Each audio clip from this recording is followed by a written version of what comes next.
Ubicación espacial y temporal de procesos relacionados con la Revolución Mexicana. 1910. Revolución maderista. Periodo de la historia de México comprendido entre la caída de la dictadura de Porfirio Díaz en 1910 y el ascenso al poder de la burguesía, tras superar los intentos de revolución social, protagonizados por los campesinos dirigidos por Emiliano Zapata. 1911. Plan de Ayala. Firmado el 11 de noviembre de 1911, el plan se justificó por las violaciones hechas por Francisco I. Madero, al lema, sufragio efectivo y no reelección, ya que impuso en contra de la voluntad del pueblo, al señor José María Pino Suárez como vicepresidente y, en los estados, a los gobernadores de los mismos, no obstante la facultad de cada jurisdicción para elegir los gobernantes. 1913 Decena trágica muerte de Madero y Pino Suárez. Se conoce como decena trágica al movimiento armado, que tuvo lugar del 9 de febrero al 18 de febrero de 1913 para derrocar a Francisco I. Madero de la presidencia de México. 1914. Convención de Aguascalientes Primera Guerra Mundial. Asesinato del archiduque austriaco Francisco Fernando fue una reunión que tuvo lugar durante el proceso de la Revolución Mexicana, convocada por Venustiano Carranza. 1917. Constitución Mexicana. El 5 de febrero de 1917 es la fecha en que se promulgó nuestra Constitución. Desde entonces, sus preceptos han normado la vida de varias generaciones de mexicanos. Sus principios han guiado a nuestra nación en su rumbo hacia el desarrollo. A lo largo de 2 meses, de diciembre de 1916 a enero de 1917, se discutió, en el Teatro de la República en la ciudad de Querétaro, el ordenamiento jurídico que rige la República Mexicana hasta el día de hoy. La nuestra fue la primera constitución social, inspiración de los derechos sociales y esperanza de millones de mexicanos. Recogió las causas sociales emanadas de la revolución, como el derecho a la educación en el artículo 3, el derecho a la tierra en el artículo 27, así como los derechos laborales en el artículo 123. 1919. Partido Comunista Mexicano. El Tratado de Versalles 1919 fue un tratado de paz firmado por las potencias europeas que puso fin oficialmente a la Primera Guerra Mundial, después de 6 meses de negociación, en la ciudad de París. El Tratado de Versalles fue firmado como continuación al armisticio de noviembre de 1918, en Compagine, que había puesto fin a los enfrentamientos. 1926 Guerra Cristera. La guerra cristera en México consistió en una fuerte lucha que duró 3 años entre el gobierno y la iglesia, de la cual se prohibió hablar durante mucho tiempo en México y también se tienen muy pocos documentos que hablen de ella. 1929. Formación del PNR. El Partido Nacional Revolucionario, PNR, surge en 1929 como un partido de corrientes, de fuerzas políticas distintas pero afines, provenientes del movimiento de 1910. 1938. Expropiación petrolera. La expropiación del petróleo en México fue un acto de nacionalización de la industria petrolera llevado a cabo en 1938, como resultado de la aplicación de la Ley de Expropiación de 1936 y del artículo 27 de la Constitución mexicana a las compañías que explotaban estos recursos, mediante el decreto anunciado el 18 de marzo de 1938, por el presidente Lázaro Cárdenas del Río. 1939. Formación del PAN, inicio de la Segunda Guerra Mundial.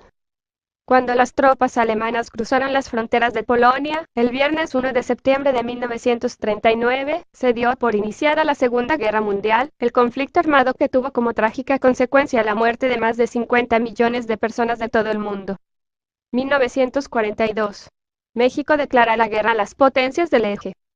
Durante la Segunda Guerra Mundial, al incautar México barcos de los países del eje Italia, Alemania y Japón que se encontraban en aguas nacionales, Alemania comenzó a mostrar cierta hostilidad hacia las embarcaciones mexicanas, que culminó con el hundimiento de los barcos Potrero del Llano y Faja de Oro, sin previa declaración de guerra.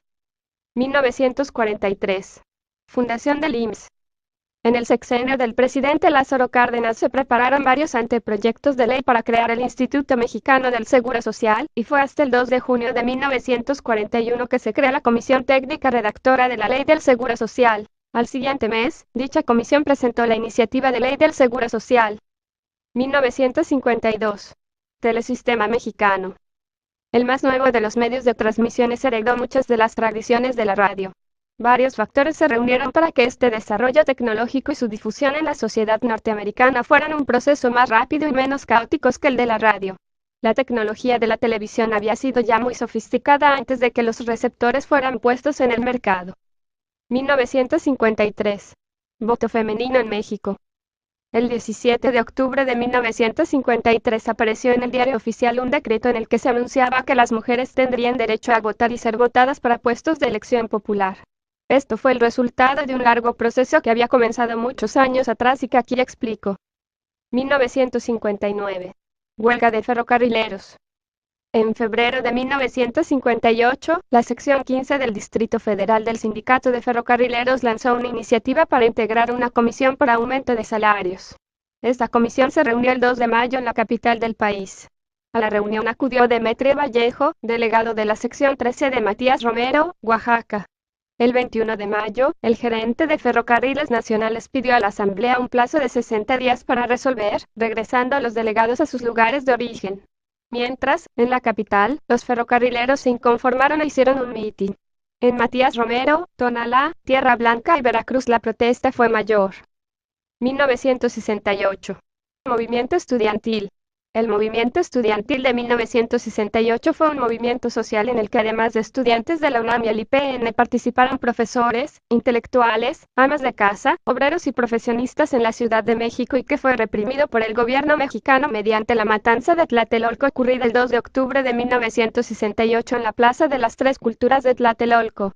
El genocidio se cometió en contra de una manifestación pacífica por el ejército mexicano y el grupo paramilitar Batallón Olimpia fraguada por el gobierno mexicano en contra del Consejo Nacional de Huelga, órgano directriz del movimiento. 1976. Petrolización de la economía. Un acontecimiento de gran importancia para la economía del país tuvo lugar entre los años de 1974 y 1975. Y el descubrimiento de extensos yacimientos de petróleo crudo en los estados de Campeche, Chiapas, Tabasco y Veracruz. 1979. Crisis de los precios del petróleo. El 8 de septiembre de 1978 es el Viernes Negro en Teherán. Se producen revueltas en contra del Shah a pesar de que se había declarado la ley marcial duramente reprimidas por el ejército. 1982. Crisis económica mexicana.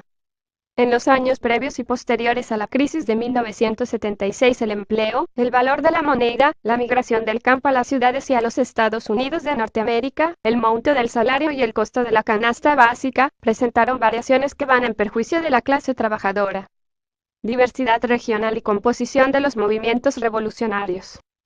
En el noreste del país, el movimiento carrancista tuvo fuerza en Tamaulipas, Nuevo León, Coahuila y en menor medida San Luis Potosí. En el noroeste, el grupo de Sonora del estado homónimo cobró fuerza en Chihuahua, Durango, Sinaloa, Sonora. El grupo villista, con base en Chihuahua, logró extenderse y rivalizar en los estados ya mencionados, llegar a Zacatecas y penetrar hasta la capital del país pasando por el centro. En el sur, Morelos vivió el movimiento zapatista, enfocado al reparto agrario. Tuvo débil pero existente influencia en Puebla y Guerrero. En el centro del país Bajío y occidente Jalisco, Nayarit no hubo un movimiento autóctono importante, tal vez movimientos originarios de ahí tan insignificantes que no tuvieron influencia. Hubo apoyo a cualquiera de las facciones ya mencionadas o incluso neutralidad. En el sureste, se creía que existiría una revuelta de los trabajadores enequeneros, pero al final no hubo tal. Los que te mencioné son los movimientos más destacados. Evidentemente hubo infinidad de sublevaciones en todos y cada uno de los estados, pero su peso fue tan poco que es dificilísimo hallar datos y muchas veces no duró lo suficiente. Carrancistas. Oficiales carrancistas, entre los que se encontraban Álvaro Obregón, Plutarco Elías Calles y Adolfo de la Huerta, eran su mayoría prósperos hacendados del norte del país, al igual que su dirigente. Habían decidido levantarse en armas porque no estaban conformes con el centralismo practicado por Porfirio Díaz y creían, como Madero, que debían participar en la política de su estado y de su nación. Su ejército estaba integrado por tropas bien entrenadas y armadas que sostenían con sus propios recursos. Villistas. Los hombres de Villa eran campesinos, mineros, bandoleros y obreros desempleados que participan en la bola como le llamaban a la lucha armada. Villa asaltaba haciendas en el norte del país, repartía las tierras y se aprovisionaba de armas y municiones. Los villistas eran conocidos por ser diestros, en el manejo de caballos, admirablemente valientes y crueles con el enemigo. Zapatistas. Los zapatistas eran campesinos del estado de Morelos que habían sido despojados de sus tierras por grandes haciendas azucareras de la región. pertenecían a un grupo respetuoso de tradiciones y costumbres y nunca formaron un ejército profesional, alteraban la lucha revolucionaria con sus labores del campo y eran protegidos por todo su pueblo. Al igual que los villistas, los zapatistas no tenían un plan global de gobierno, es decir, no pensaban en cambiar el sistema capitalista para construir una sociedad más justa.